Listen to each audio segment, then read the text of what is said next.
Us this afternoon, we have Secretary Francisco Duque III of the Department of Health, Undersecretary Leopoldo Vega of DOH, Undersecretary Jonathan Malaya of the Department of Interior and Local Government, Dr. Ted Herbosa of the National Task Force on COVID-19, ASEC Elmer Punsalan of the Department of Health, and members of the Israeli Response Expert Team, Dr. Guy Shoshen, the head of delegation, Ms. Shira Peleg of Mr. Iyad Jeris, and Mr. Shalm Marcos Rafalowski. Good afternoon, everyone. Welcome to our virtual presser with the media. Now I'll give the floor to Secretary Duque to give his opening statement. Okay, thank you, USEC, for initiating this virtual presser. And we would like to greet everyone a most pleasant day, and to our media partners for your tireless engagement in the very important programs and activities and projects of the Department of Health, as well as the IATF member agencies. In our pandemic response, the media's role has been crucial.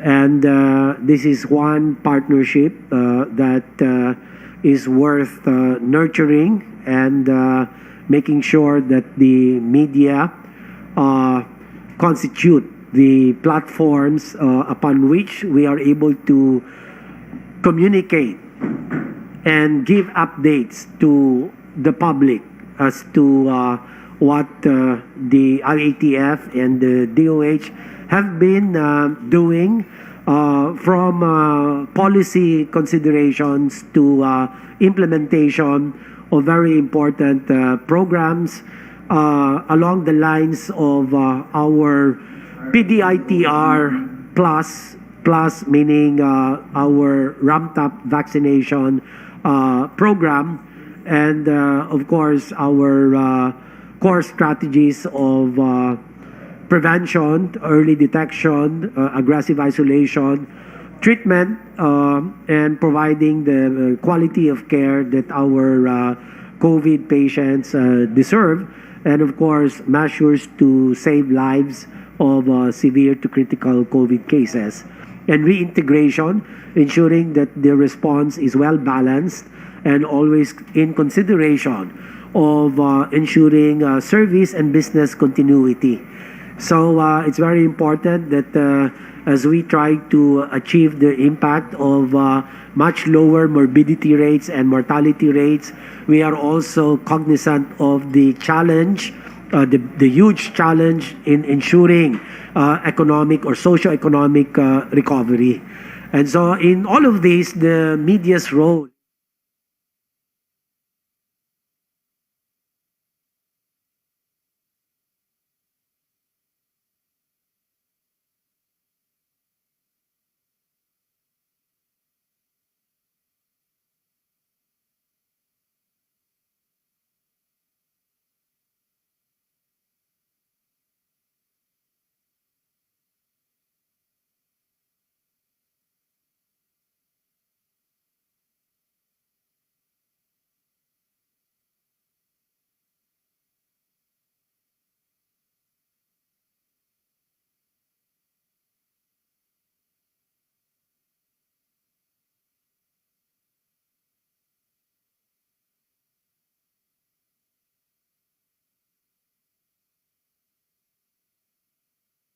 the opportunity to indeed improve the quality of hospital care for our COVID patients. So thank you again and welcome to this virtual presser. Thank you, Secretary Duque. Before we proceed to the Q&A session, I would like also to acknowledge the presence of Mr. Nir Balzam, the Chargé d'Affaires of the Embassy of Israel in the Philippines. Okay, first question. will come from Paulo Barcelon of CNN Philippines. Paulo? Paulo? Hello, sir. Can you hear me now? Yes, go ahead po. All right. Sir, my first question will be this. I believe this is the second time that Israeli experts had visited the Philippines. So I just want to know their general feedback on the country's COVID-19 response. What are the good points and what are the points so far that they've seen that needs to be improved? That will be my first question, sir. Thank you very much. Dr. Kushan? Yes, so you were asking about our general feeling and perspective regarding the visit here in the Philippines, where first of all, we met colleagues, okay? Just like us, frontliners. This is not my usual custom. Usually I'm with scrubs, okay? I'm not accustomed to wearing a suit like that. And I met my fellow fighters in the front line, and we are just the same. I met professionals. I met very high quality of professionalism. I met colleagues who are dedicated to their mission. And this is something which is so similar between the two nations, between the two countries. We also saw a very similar guidelines, treatment guidelines, very similar to the treatment guidelines who are in effect in Israel. So this is my impression, this is our impression of this visit. Thank you, Mr. Paulo? Yes, just a last follow-up, sir, so that others could also ask. Sir, can we go a little bit to the specifics? What specific responses or interventions did you advise the Philippine Department of Health about how Israel responded to the pandemic, and now with the threat of the Delta variant looming in the country and lockdowns are about to be reimposed again in the country's financial and economic hub beginning August 6. What best practices did you share with the DOH, and how were they able to respond to it? And also for Secretary Duque, same question. Ano po yung na-share sa inyo ng Israeli experts, and how can we tweak the tips that they gave you so that we could respond to this pandemic better? Thank you so much po. Okay, thank you, Secretary. The main issue is vaccination, and we can see that the Philippine government and Department of Health is pushing up the campaign of vaccination, and this is an opportunity for the citizens of the Philippines to cooperate with this campaign and getting vaccinated, because this is the main way that we can mitigate the pandemic, the vaccinations. There are other more specific issues that we have discussed regarding the implementation of the local guidelines, the practices of treating patients with COVID-19, which will be fulfilled, this is my impression, and implemented in the medical centers. Thank you, Dr. Kushan. Secretary Duque, and can I answer for Yusek Vega? Well, first of all, I'd like to thank again the Israeli delegation for coming over and giving us some insights into how they practice and responding to the COVID pandemic. We've had similar strategies from the clinical side down to the prevent and isolate and even testing. But what is very striking in their visit is that they were able to vaccinate 90% of their population. And with this 90% vaccinated, they now have a Delta surge. And we're saying that most of the variants that are there are Delta. And they have an increase in the number of new cases. I think they have an average now of almost 1,000 plus in a day. But with the 90% vaccination, they were able to disconnect the rise in the new cases with the number of hospitalized patients and deaths.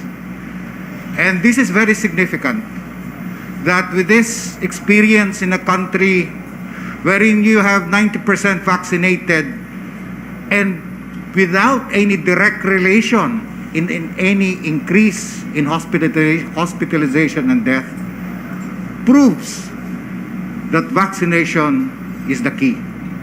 And I think we are on the right track. We're just a bit late, but we will be there. Thank you, Undersecretary Vega.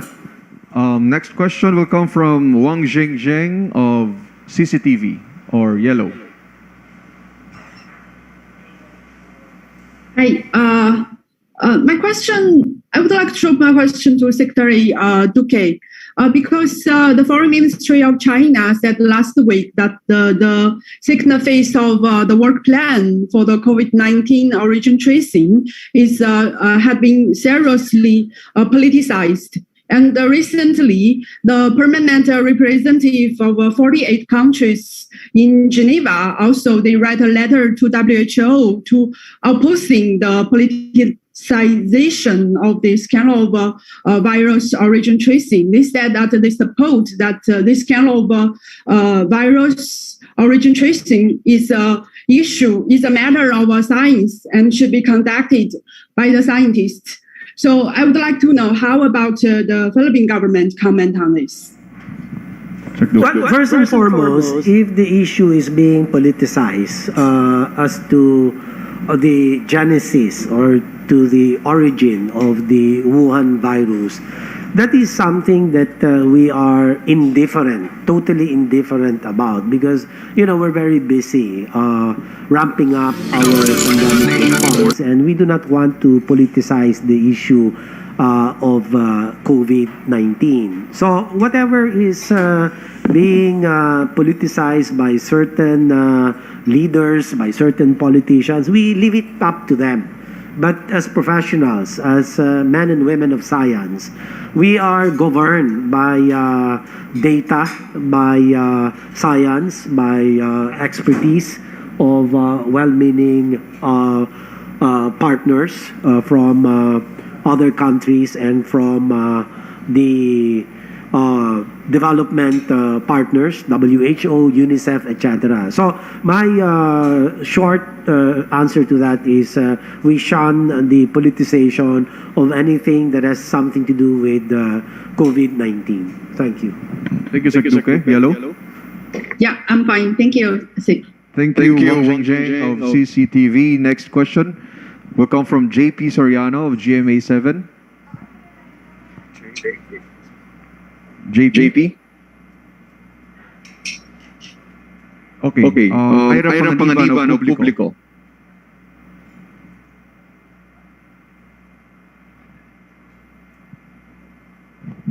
Ira? Okay. Si Faith Del Mundo of TV5. Yes, good afternoon. Go ahead, Faith. Yes, Israel is actually using the brand of Pfizer, and they also have Moderna, I believe, for the next year. And what is the reason why Israel chose those brands? And would you also recommend that the Philippines will procure those brands? Because majority of the brands that we have is Sinovac, which I believe there is no studies yet that is effective to the Delta variant. So would you recommend that the Philippines will choose Pfizer, same as what Israel is using? Thank you. Okay, Faith, that question is addressed to Dr. Shoshan. Israel has been using the Pfizer vaccine from the beginning. I think in the next month we're going to start using the Moderna vaccine. I don't know exactly the details of the purchase of the this specific vaccine, but we have agreements with many other and varied regions and other companies from different countries and different technologies, with Johnson & Johnson and AstraZeneca, and eventually we concluded buying all our supplies from Pfizer. Regarding the effectiveness of the vaccine, of the Pfizer vaccine against the Delta variant, we know from reviews from Scotland that the effectiveness is still high, a little bit lower compared to the Alpha strain, but still around 90% effectiveness in preventing symptomatic, severe disease and death. We are still lacking the data in Israel regarding the effectiveness of the Pfizer vaccine, and we are at the moment looking at the data, and it will be advertised, it will be published the minute we will have it, in order all the world to have the data, of course. Thank you, Dr. Christensen. Go, Faith.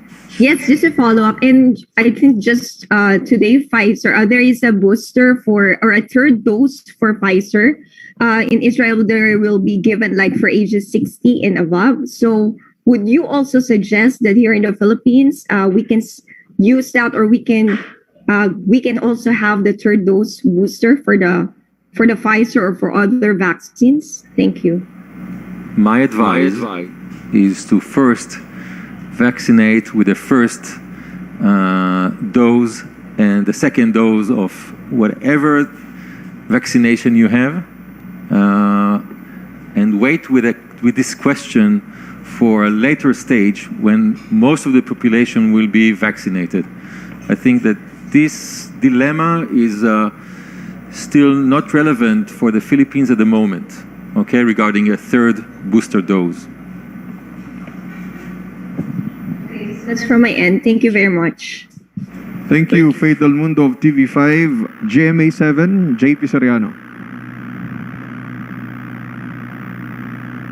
JP.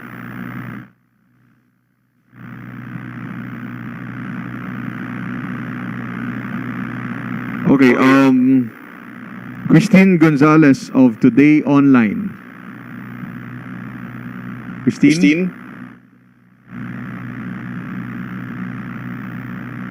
Okay. From Christine Gonzalez of Today Online, who gets to decide as to what to give out? Are other sectors being consulted as well as to what guidelines IATF is to implement? Well, thank you. The IATF consists of 34 member agencies, and all the member agencies see to it that they consult with their respective sectors. So that is the process that the IATF follows, and the IATF is also guided by the best possible recommendations emanating from our all experts groups, and these groups are really quite dependent on the latest current or latest data and scientific evidence that underpin each of the recommendations that guide the IATF in the formulation of their pertinent resolutions and policies. So that's the process. Nobody's left out. Everybody is being heard, but it is funneled through the heads of agencies. A good example is our partnership with the local government units, the mayors in NCR. We have the chairman of the Metro Manila Development Authority, who bridges between the IATF proper and the local chief executives of 17 cities and a municipality. So the same is true in terms of our partnerships with all other local government units, through the Union of Local Authorities of the Philippines, through the League of Municipalities, the League of Provinces, and the League of Cities. So we endeavor, the IATF endeavors to really get as broad a consultation as we can before we make our decisions final. Thank you. Thank you, Secretary Duque. As a reminder to our media participants, you can live via Zoom, or you may click the sun button, or send your questions through the Zoom Q&A chat later on. Okay, next question from will come from Rafi Tima of GMA 7. Rafi? Wala din. From Cecile Morelia of Agence France Press. Secretary Duque, the question is addressed to Secretary Duque. The IATF announcement of an ECQ for Metro Manila was quiet on the provision of pandemic aid to the poorest families of the affected areas, which is key to convincing people to remain in their homes without starving. Please discuss if this is forthcoming. Absolutely. We cannot go into very high community quarantine classification for Metro Manila and also for the plus areas of Calabarzon and Region 3 without putting on the table the issue of social amelioration. And that is now being considered. The source of funding is being identified at the moment by the pertinent agency, the Department of Budget and Management. So I say that this will be forthcoming when a higher community quarantine classification is announced.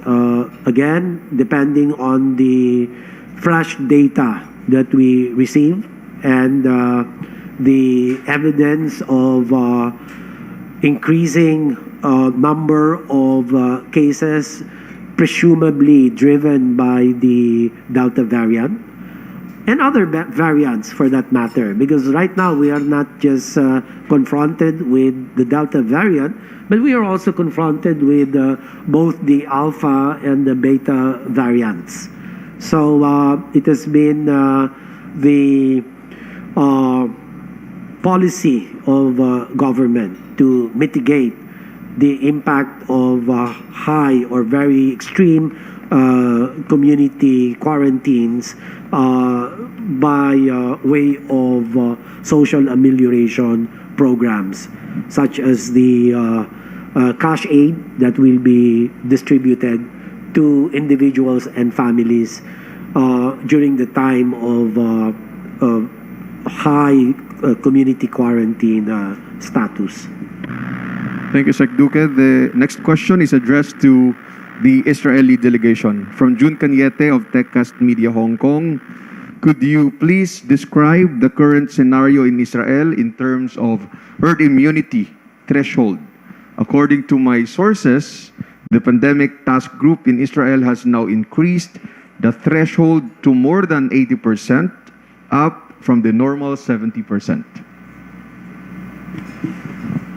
I would start, and Dr. Hoshan will complete. Israel, to start with, having a very high level of immunization. Our health authorities were very clear that it will take us a considerable amount of time to get to the herd immunity because we have a very young population in our country. Israel is 9.5 million of inhabitants. At the moment, we have 5.5 million people who are vaccinated, most of them already with 2 doses, but still we have an important group who are those who are younger than 12 years old, almost 2 million of them, who cannot be vaccinated according to the current guidelines, plus around 1 million of people who are hesitant to get vaccinated.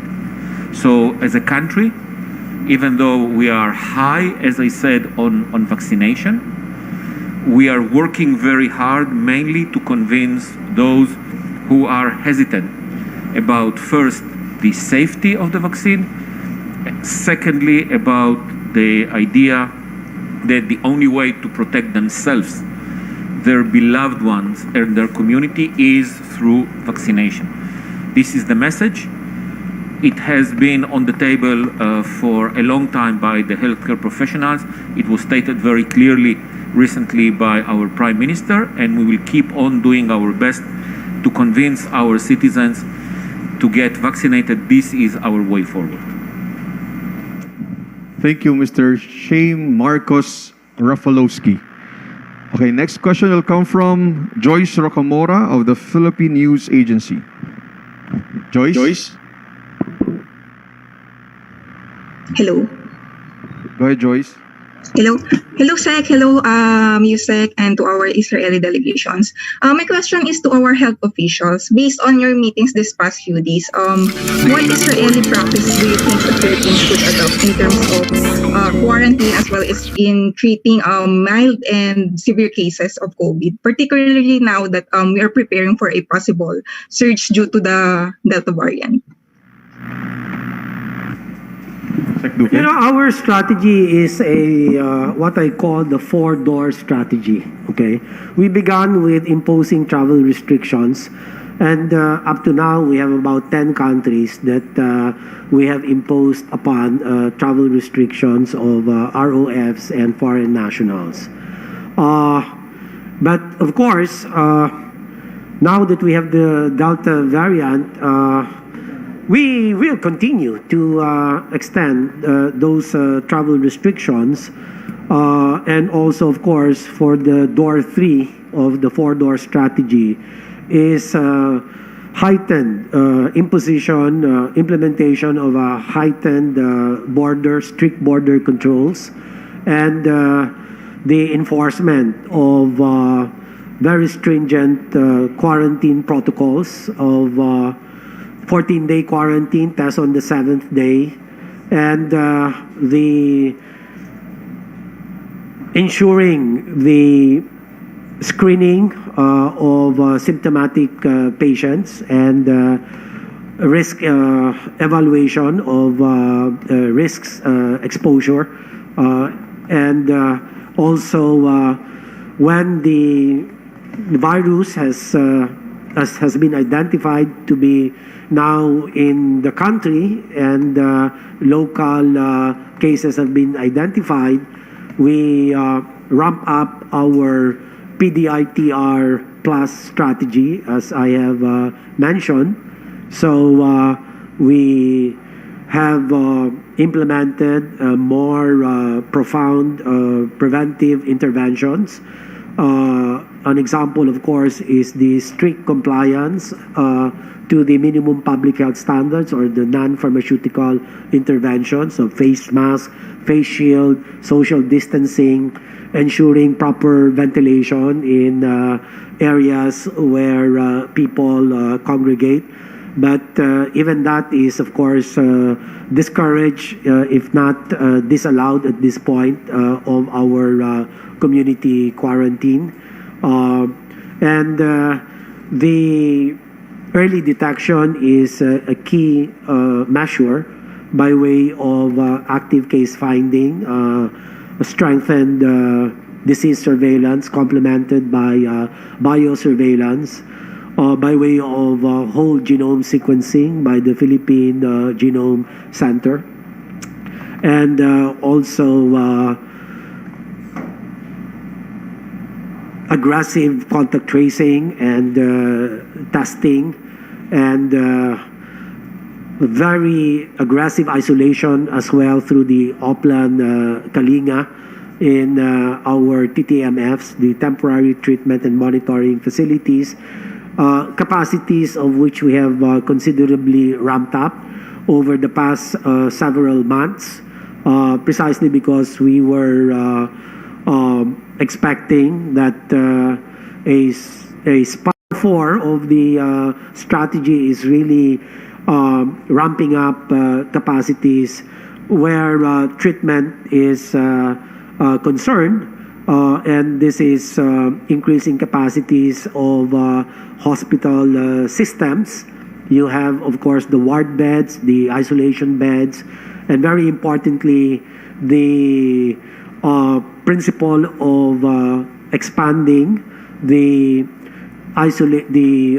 intensive care bed capacities by way of converting isolation beds. You know, it's like an accordion. If you have a spike, you want to expand your institutional ICU bed capacities by converting your isolation beds, no? So as to be able to absorb the spikes, no? And the increase in critical, severe, and critical COVID cases. And this is a life-saving capacity that I keep hammering on and reminding our hospital directors and chiefs to be very flexible, to be agile, so that if there's really a need to expand, that they should expand immediately.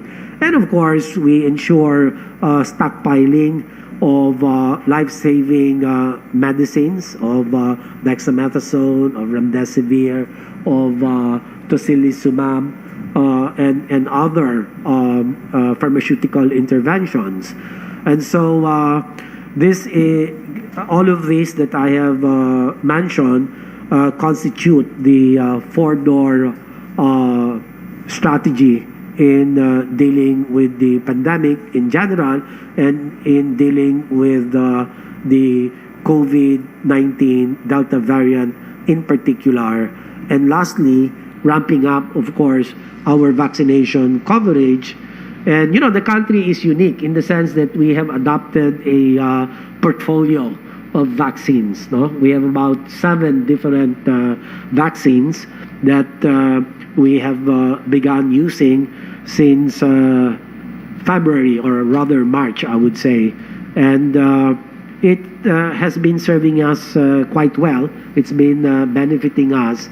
And all these vaccines are by and large effective against preventing severe COVID cases, hospitalization, and deaths. But of course, with the threat of this constantly mutating COVID-19 virus, I think it behooves upon the vaccine manufacturing companies and the scientists that they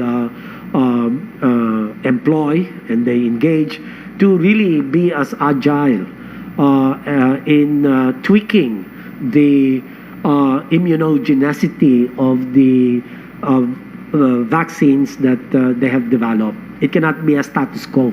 So continuous improvement in terms of the ability of the vaccines to provide protection against variants of COVID-19. Thank you. Thank you, Secretary Duque. Thank you, Joyce Rocamora of PNA. From Ian Cruz of GMA7, what precautionary measures are you suggesting to the Philippine government amid the Delta variant threat? This question is addressed to the Israeli delegation. Again, what precautionary measures are you suggesting to the Philippine government amid the Delta variant threat?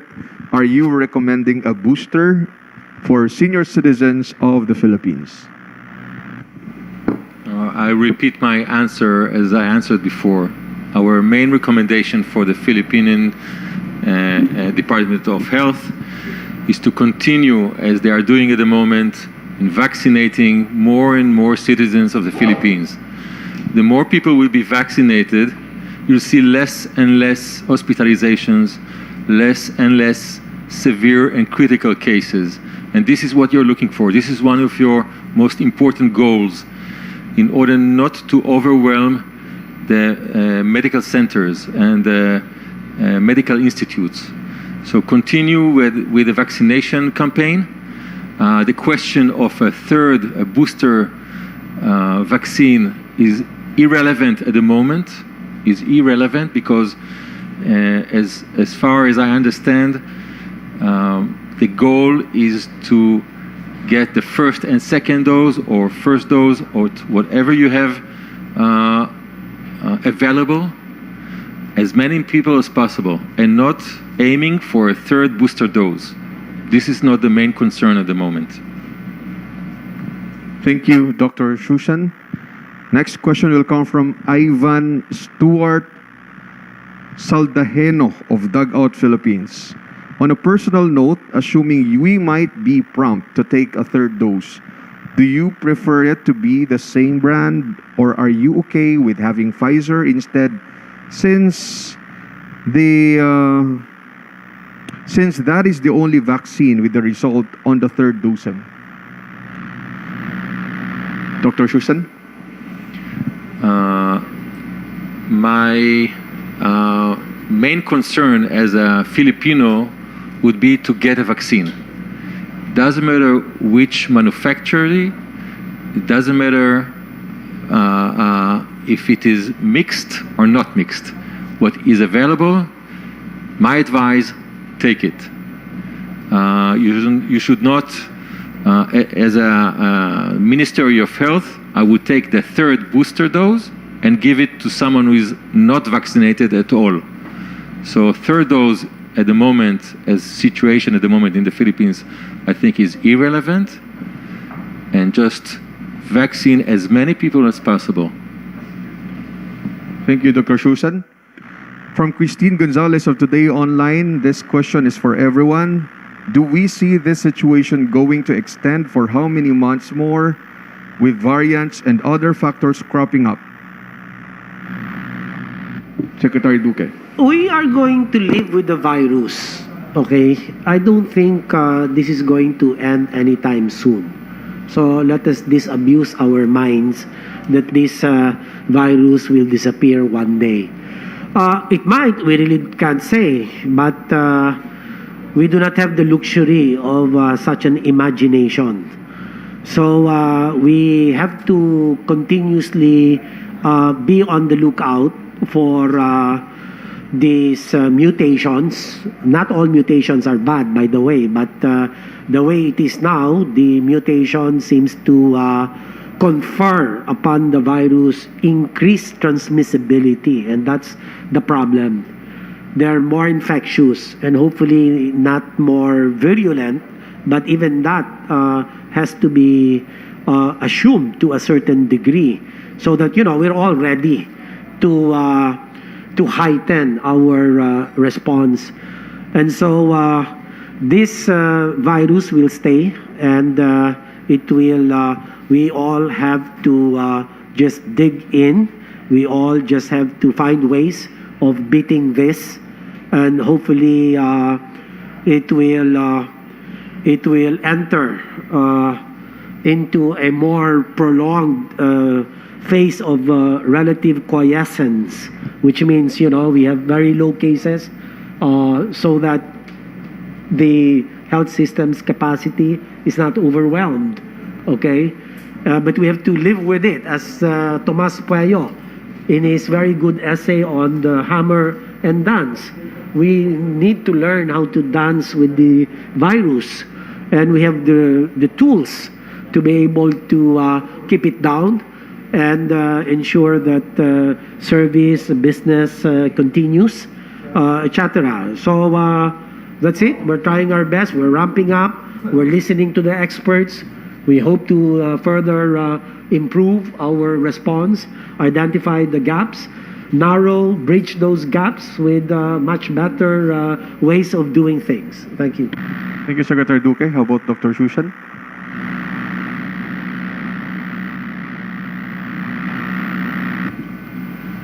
Can you repeat the question, please? The question is, do we see the situation going to extend for how many months more, with variants and other factors cropping up? There will be more variants, most probably. And we're going to live with this virus as we are living with the influenza and the para-influenza and the other coronaviruses. It's a big family of viruses, and we are living with those viruses for ages. As the minute we continue worldwide campaign of vaccinations, there will be less and less opportunities for the virus to mutate. And the minute that happens, we'll have less mutations, and maybe eventually we will have a dominant variant which will be worldwide, and we will live with it without the necessity to continue and vaccinating the population. Okay, but this is the main goal of the whole planet, to vaccinate as many people as possible, to lessen the opportunities for the virus to mutate and to create new variants. Thank you, Dr. Shoshan. Another round of questions from Paulo Barcelon of CNN Philippines. Paulo? Ayan. Hello, thank you very much, ASEC JV. For the local official, Secretary Duque, we have been hearing reports nga na vaccination will be ramped up, no? So siguro, sir, what will be your guidance to the local governments under ECQ on how to best conduct this vaccination safely? Will you also recommend, let's say, drive-through or home-based vaccinations just to, prevent people from crowding in vaccination sites? Many LGUs have already adopted even the drive-through mode of vaccination. So we encourage innovation. If they can do this and be able to vaccinate more people, achieve our collective target of 500,000 jabs a day, then that's going to allow us to reach our goal of herd immunity. But supply permitting, because our problem now is we really don't have enough supply of vaccines, no? So, but we have seen that the efficiencies have improved a great deal. In fact, I was informed by Secretary Vince Dizon. I don't know if Secretary Vince has arrived. Is he around? He has told me that they've been able to jab 600,000 plus, I think, yesterday. So that's way beyond the 500,000 target that we hope to accomplish. So we know we have the machinery, we have the efficiency to be able to jab as many people as we can and shorten the travel, the journey between now and herd immunity as the end goal. But as correctly pointed out, with the variants evolving, you have to make adjustments insofar as the herd immunity threshold is concerned. Because the higher the R naught, for example, I'm sorry, I have to stop myself. I don't want to get into these discussions. I just want to say that everything is being done to improve the efficiency by which the vaccination is being done, and we hope to engage the local government units and help them be the instrument of giving out best practices from different local government units, and we convey and we facilitate the exchange of best practices with one goal in mind, and that is to be able to reach the goal of herd immunity. Thank you. Thank you, Sec Duque. The Israeli delegation, sir. Will there be further visits of your team to the Philippines, if ever, when, and what will they be focusing on in the next few visits? Thank you, ASEC. Thank you po sa lahat. CDA Nur Balzam.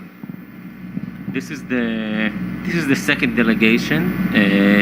We had a former delegation last month regarding vaccination rollout. This is the second delegation for clinical efforts. I think we will continue to discuss with the Department of Health and the Interagency Task Force if there are any other requests. We will continue the collaboration on a normal basis. Some things can be done by Zooms if it's update regarding variant or recent developments. But we are working closely with the Philippine government and with the Department of Health and the Interagency Task Force.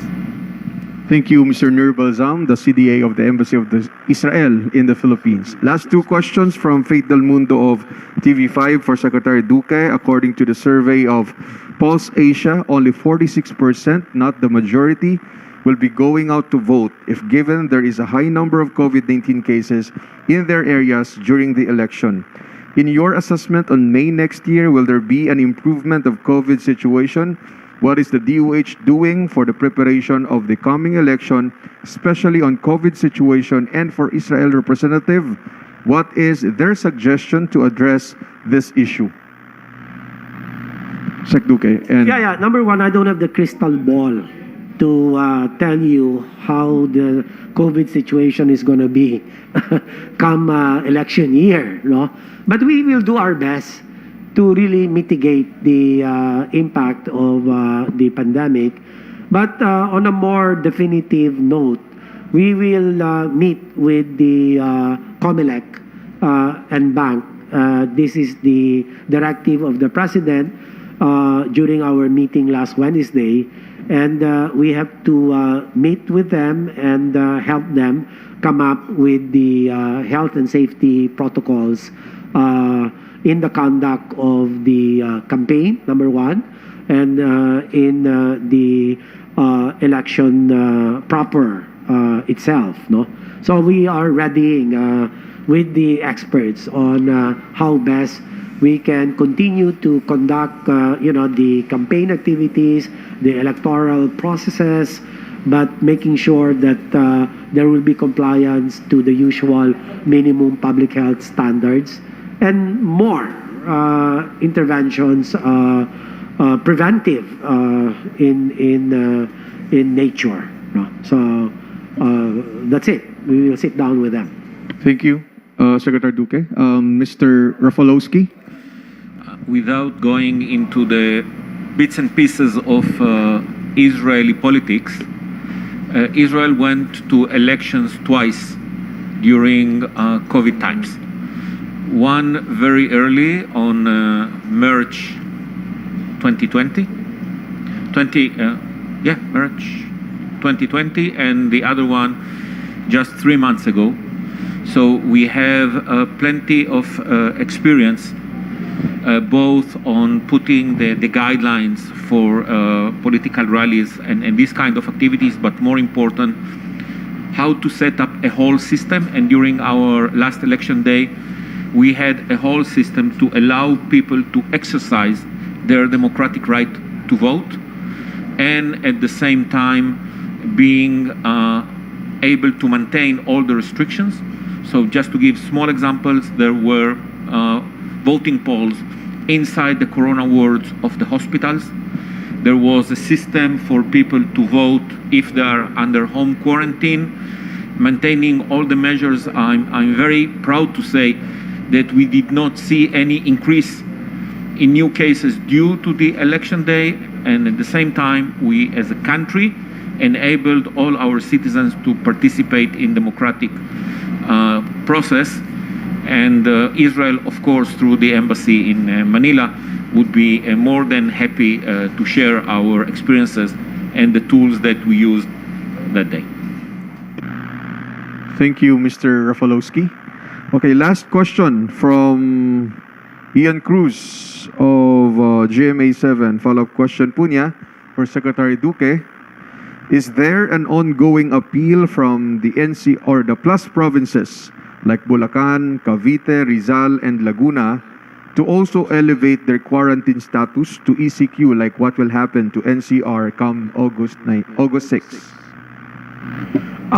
We have not received any appeal for an escalation of their current community quarantine classification.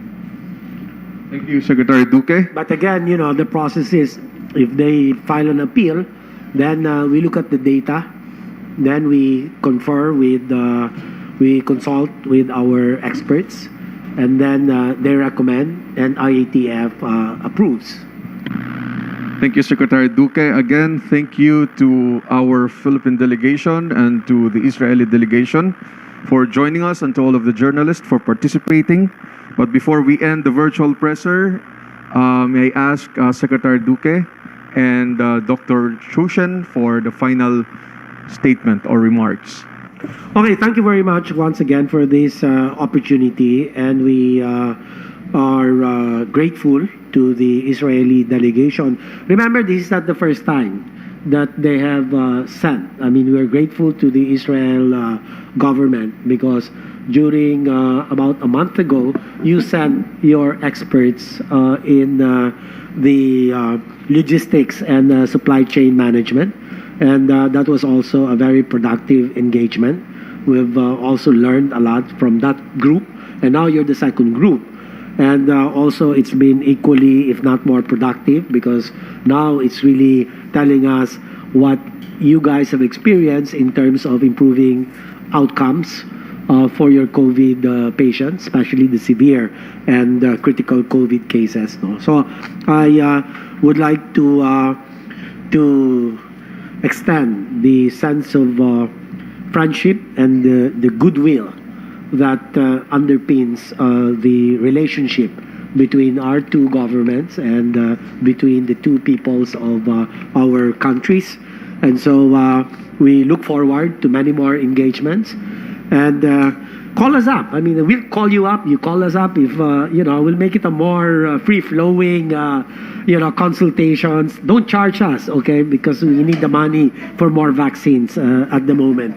So we thank the DOH for the exquisite, the preparations, great preparations.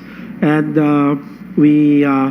this is the DOH brand of doing things, and we make sure that we get the most out of the activities, the programs, occasions like this. We hope to be able to squeeze the best out of these engagements.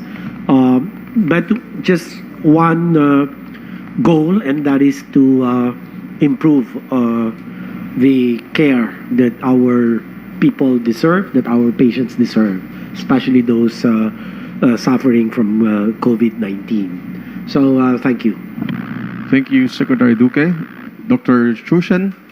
Yes, I would like to use the opportunity again to thank the Secretary, to thank the ASEC Dr. Vega, to thank ASEC Ponzalan, to thank Dr. Ong as well, Usek Ong, I guess, yeah, and all the team working to make this visit so fruitful. It was a great opportunity to visit here in the Philippines, to get to know the Philippines health system, even in this just 4 or 5 days. Personally, I would like it to continue. I think both sides will enjoy the fruits of this relationship, of this cooperation. We learned a lot from this visit. There are lessons for us to take home as well. And I wish that maybe one day a Filipino delegate will come to Israel to show us what we are doing right and what we are doing wrong, and give us your recommendation. So thank you very much for the hospitality and the warm welcome. Thank you. Thank you, Dr. Guy Chosen. And again, thank you to our friends from the media, to our international and local media joining or for participating. We would like also to thank the Radio Television Malacanang, PCOO, and BCS for the assistance. And thank you again for your participation. That ends our virtual presser today.